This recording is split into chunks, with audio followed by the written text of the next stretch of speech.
बच्चों, आज के इस वीडियो में आपका बहुत बहुत स्वागत है। मैं आपको पुनरावृत्ति करा रही हूँ, बोर्ड परीक्षाओं के प्रश्नों को मैं करा रही हूँ। तो मैं इसमें चैप्टर वाइज करा रही हूँ, पाठों के अनुसार करा रही हूँ कि उस पाठ में से जितने बोर्ड प्रश्न आए हैं उनको मैं एक जगह एकत्र करके आपको लिखा रही हूँ। तो आज मैंने गद्य का पाठ 6, अब कहाँ दूसरों के दुख से दुखी होने वाले, तो ये मैंने आपको पाठ लिया है और उसमें मैं पाठों के प्रश्न को समझा रही हूँ। बहुत सारे प्रश्न तो इसमें ऐसे आए हैं जो आपकी पाठ्य पुस्तक के हैं। जैसे अरब में लश्कर को नूह के नाम से क्यों जाना जाता है, ये आपके पाठ्य पुस्तक का है। ये प्रश्न आपका 2011 और 16 दोनों में आया है और उसमें आपके पाठ्य पुस्तक का है। फिर एक प्रश्न है, लेखक की माँ किस समय पेड़ों के पत्ते तोड़ने के लिए मना करती थी, ये भी आपकी पाठ्य पुस्तक का है, 2011 में आया है। तो इस तरीके से कुछ प्रश्न जो आपके पाठ्य पुस्तक के हैं उन्हें मैं छोड़ रही हूँ और जो इससे पूर्व मैंने करा दिए हैं वो भी छोड़ रही हूँ। आगे के कुछ प्रश्नों को ले रही हूँ। तो बढ़ती हुई आबादी का पर्यावरण पर क्या प्रभाव पड़ा, ये प्रश्न 2011, 19, 2008 में कई बार आया है। कई तरह की इसकी भाषाएं थी। एक बार यही प्रश्न पूछा गया, प्रकृति में आ रहे असंतुलन में बढ़ती आबादी का क्या योगदान है, इसका क्या परिणाम हुआ। अब कहाँ दूसरों के दुख से दुखी होने वाले, पाठ के आधार पर उत्तर दीजिए। ये 2011 का है। फिर 19 में यही प्रश्न पूछा गया कि बढ़ती हुई आबादी का पर्यावरण पर क्या प्रभाव पड़ा, अब कहाँ दूसरों के दुख से दुखी होने वाले, पाठ के आधार पर लिखिए। फिर 2008 में यही प्रश्न पूछा गया, बढ़ती हुई आबादी ने पर्यावरण को कैसे प्रभावित किया, अब कहाँ दूसरों के दुख से दुखी होने वाले, पाठ के आधार पर विचार व्यक्त करें। तो इस प्रश्न को मैं एक बार लिख करके सन डाल दे रही हूँ और इसे लिखवा देती हूँ।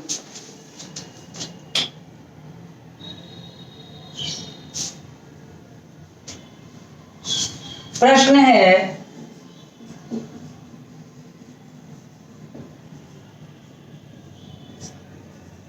बढ़ती हुई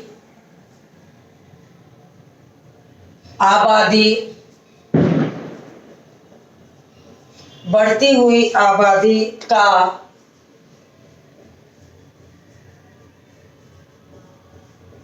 पर्यावरण पर क्या प्रभाव पड़ा,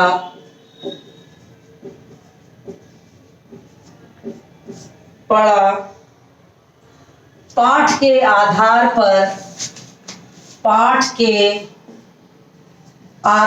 पर स्पष्ट करें।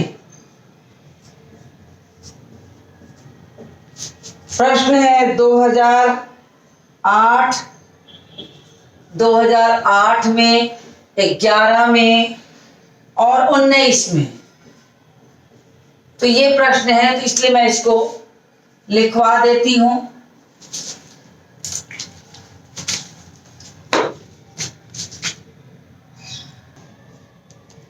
तो इस प्रश्न को मैं आपको लिखवाने चल रही हूं, आप शुरू करिए।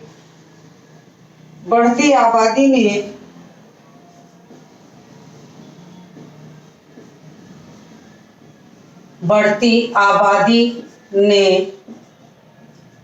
पर्यावरण को अत्यधिक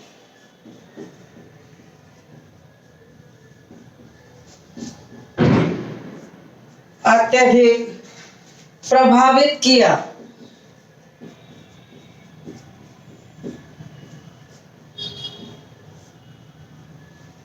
पर्यावरण को अत्यधिक प्रभावित किया है।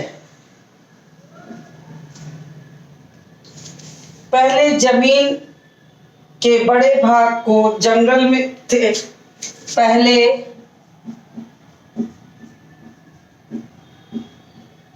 जमीन जमीन के बड़े भाग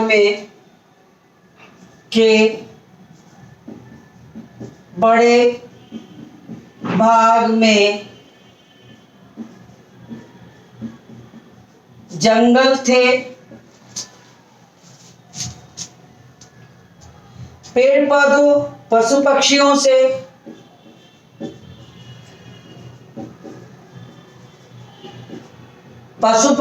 से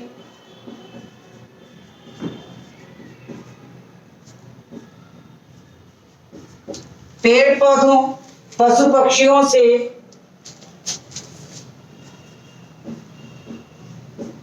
धरती हरी भरी थी। धरती हरी भरी थी।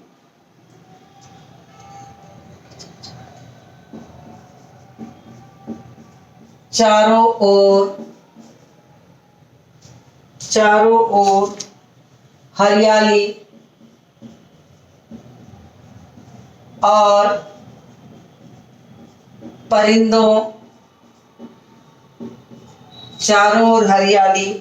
और परिंदों की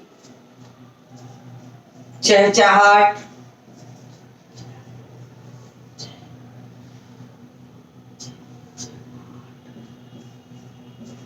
थी।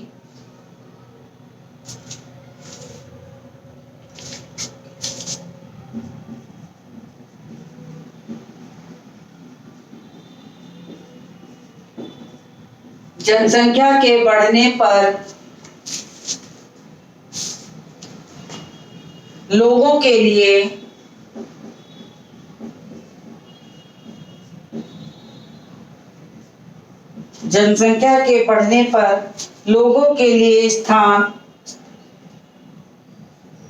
लोगों के लिए स्थान बढ़ाने के लिए जनसंख्या के बढ़ने पर लोगों के लिए स्थान बढ़ाने के लिए जंगलों को काटा जाने लगा।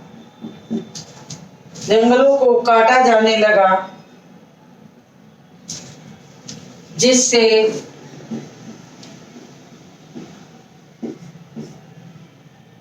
पशु पक्षियों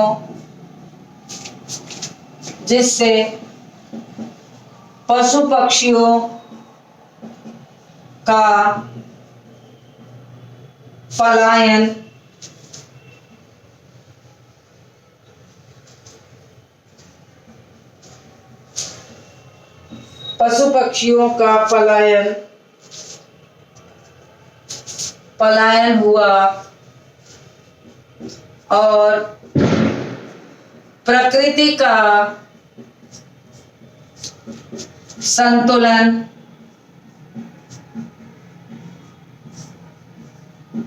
बिगड़ने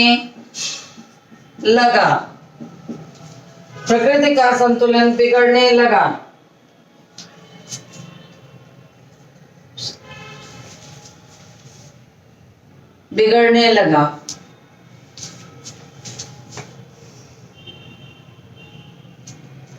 पर्यावरण प्रभावित हुआ। पर्यावरण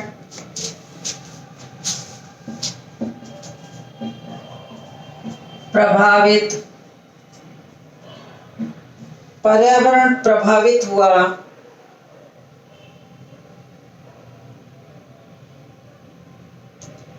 कई विसंगतियों ने जन्म ले लिया। कई तरह की बीमारियों ने जन्म ले लिया। कई तरह की अनावृष्टि, अतिवृष्टि, बाढ़, तूफान, अनावृष्टि, अतिवृष्टि,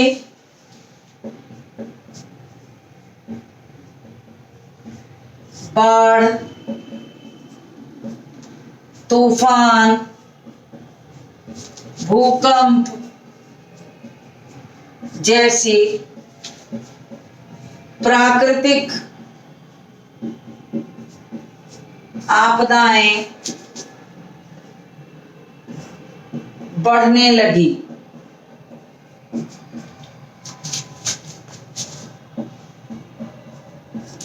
प्राकृतिक आपदाएं बढ़ने लगी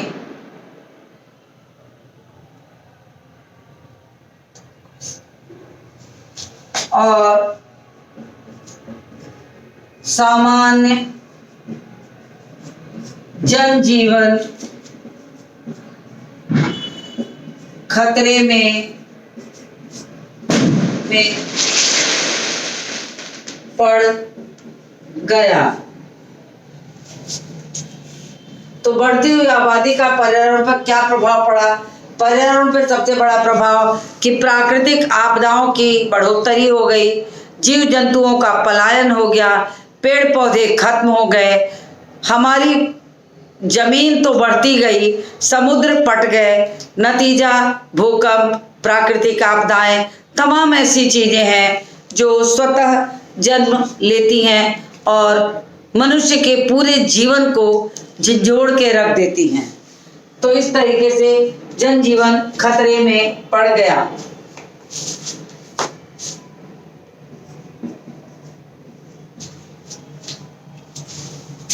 अब मैं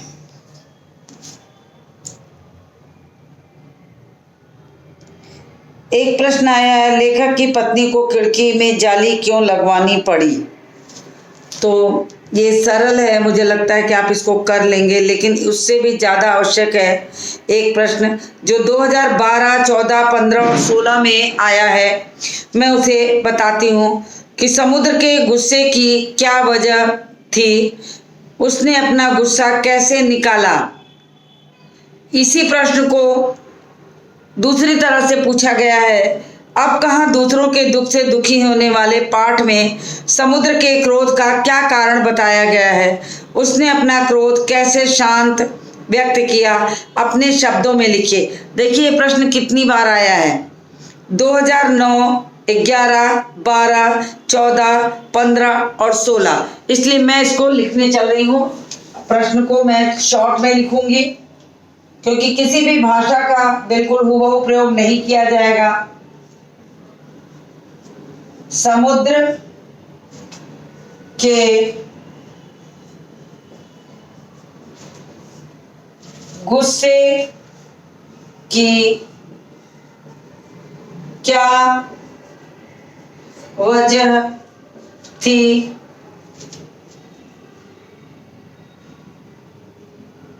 उसने अपने क्रोध को कैसे शांत किया। पाठ के आधार पर स्पष्ट करें।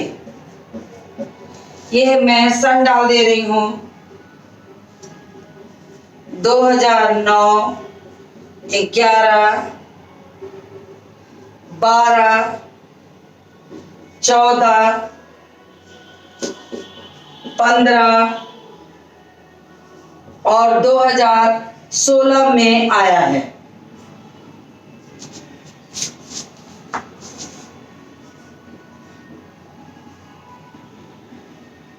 अब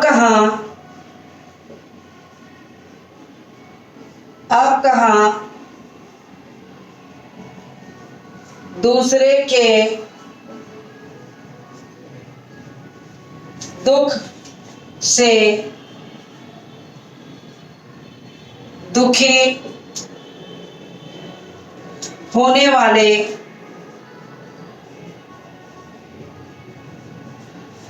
वाले पाठ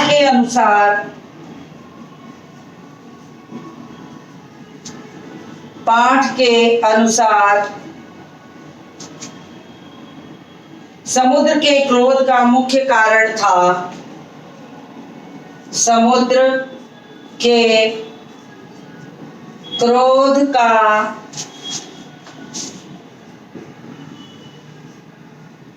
मुख्य कारण था, समुद्र के क्रोध का मुख्य कारण था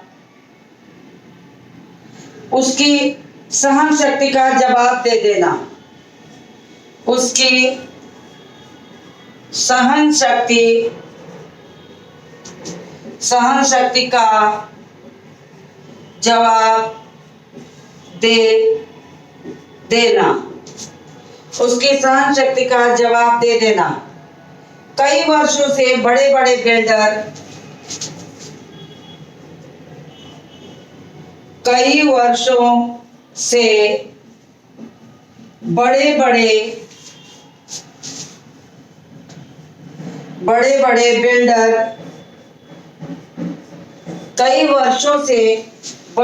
बिल्डर समुद्र को पीछे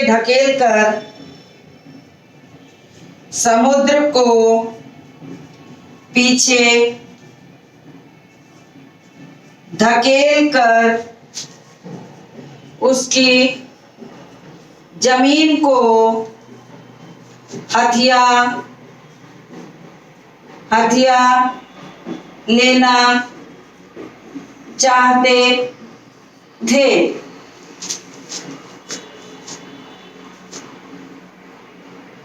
समुद्र पहले तो संभवतः आपको दिखाई नहीं देगा, इसलिए आप इसका स्क्रीनशॉट ले लीजिए।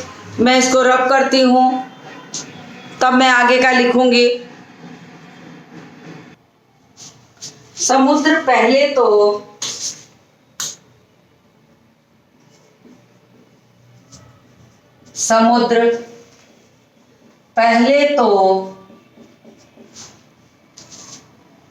सिमटता रहा,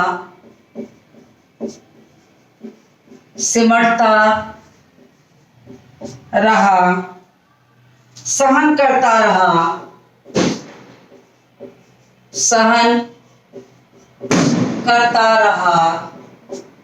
सिमटता रहा, सहन करता रहा।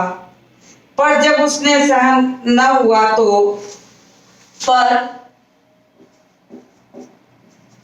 अंत में उससे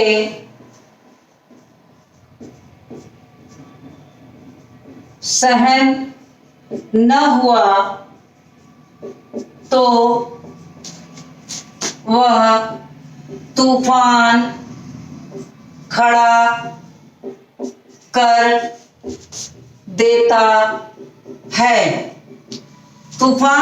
देता है, समुद्र की लहरों ने बड़े बड़े जहाजों को उठाकर समुद्र की लहरों ने बड़े बड़े जहाजों को उठाकर समुद्र की लहरों ने बड़े बड़े जहाजों को उठाकर पटक दिया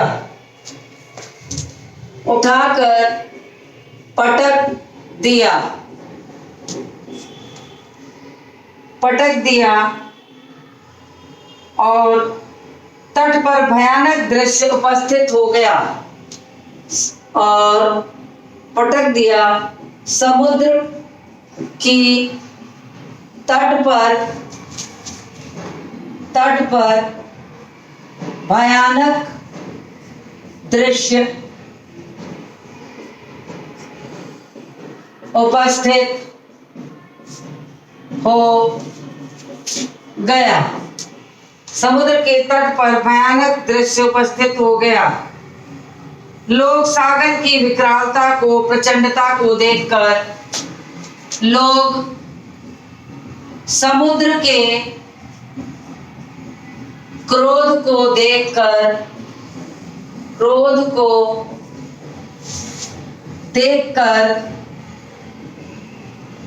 सहम गए, सहम गए,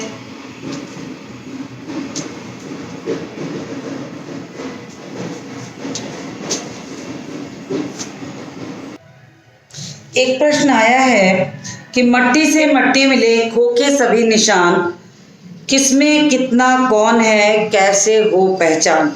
ये आपकी पाठ्य पुस्तक में ही इस लेखक ने इस चीज का उदाहरण दे करके अपनी बात को स्पष्ट किया है, उसी को यहाँ पर प्रश्न में मिला दिया है, बना दिया है।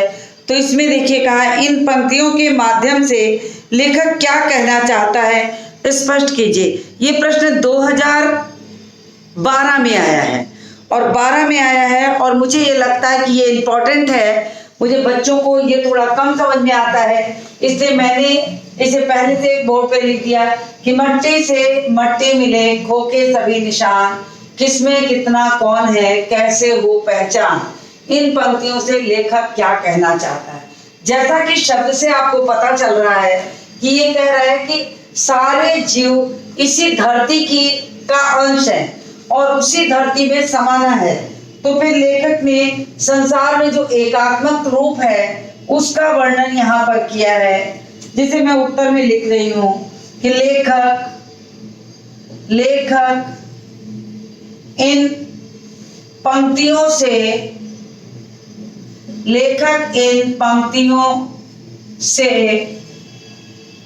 संसार की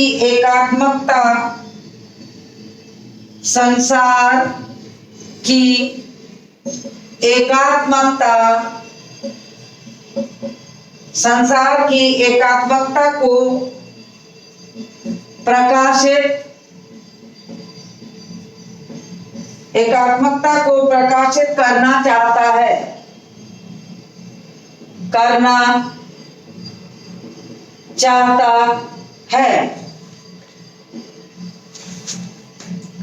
वह मानता है कि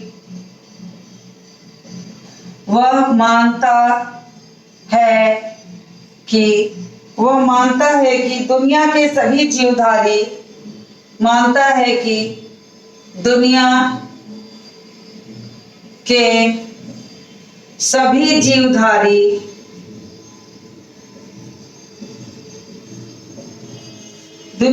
सभी जीवधारी एक ही ईश्वर की संतान हैं, एक ही ईश्वर की संतान हैं। दुनिया के सभी जीवधारी एक ही ईश्वर की संतान हैं, जो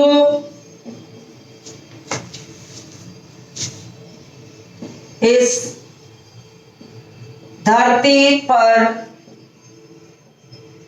जन्म लेता है वह इसी मिट्टी में अंत में मिल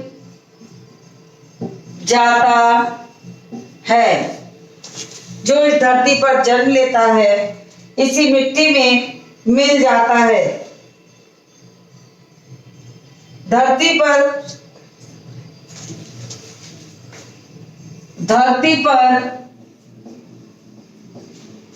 विषमता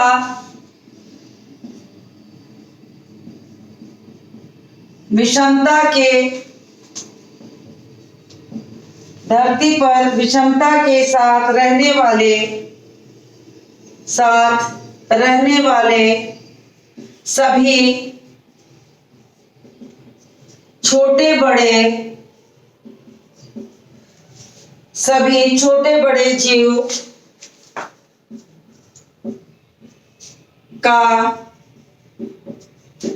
अंतिम परिणति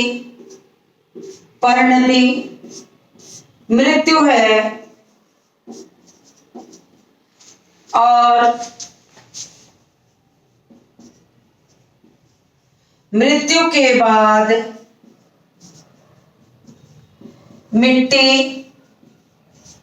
में मिल ही जाना है।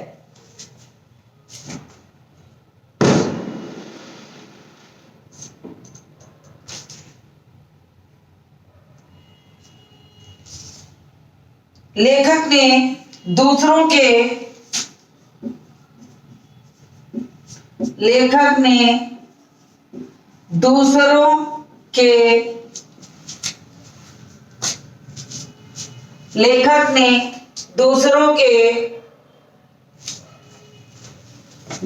के दुख से दुखी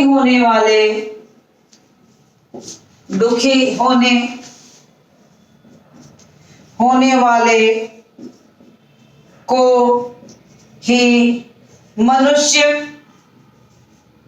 कहा है।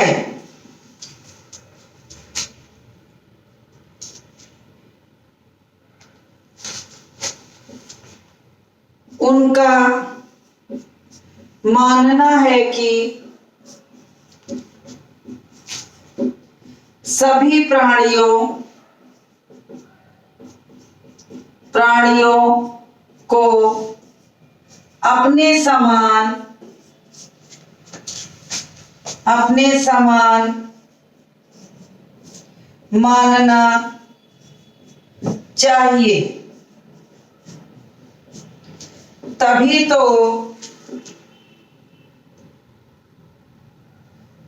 तो लेखक की मां के हाथ से टूटे अंडे का प्रायश्चित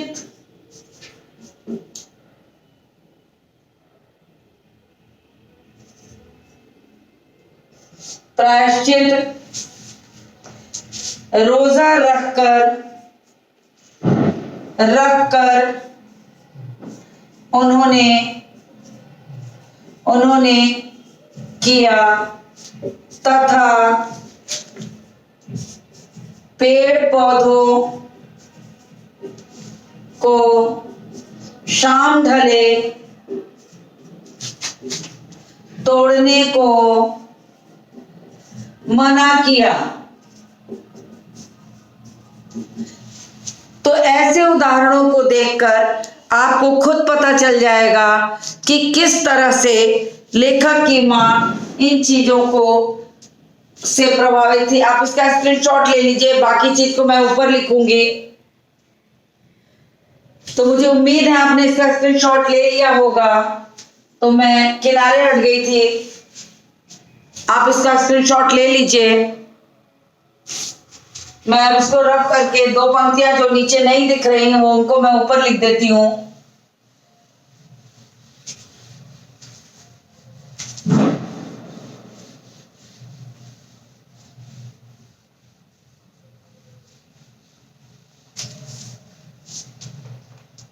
तोड़ने को मना किया तथा शेख अयाज ने बेघर हुए चींटे को वापस उसी जगह पर रख दिया तथा सुलेमान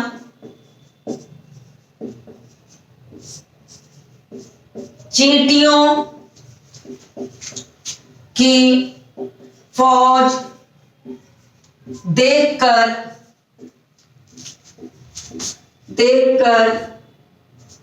स्वयं को